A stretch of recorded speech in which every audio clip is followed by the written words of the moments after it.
Okay, so this first example is pretty much the same thing as we already saw, right? Every thread is going to be reading from s of I minus 1 and then writing the result into s sub I for its own value of I.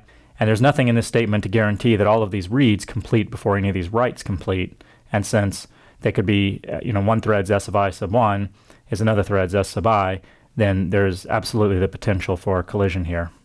So the correct way to write this, as before, would be something like this, where we go ahead and insert a sync threads and a temporary variable to separate the read and the write.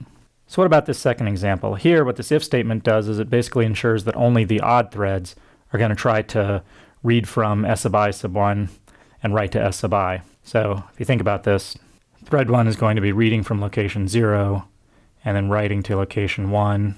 Thread 2 does nothing. Thread 3 reads from location 2 and writes to location 3.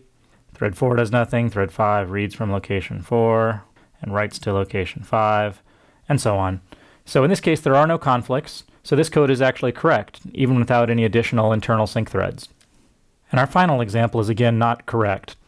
It's similar to the first one. Every thread is going to read from locations I minus 1, I, and I plus 1. It's going to do a little math, and it's going to store the result in location I. So clearly, to avoid, to make sure that all of these reads happen before any of these writes, we're going to need a sync threads. So to make this code correct, we'd have to do something like this. We'd have to use a temporary variable, do all of the reads, sync, do the write, sync, and then do the printf. The writes have to complete before this printf is done to make sure that the printf prints the correct value.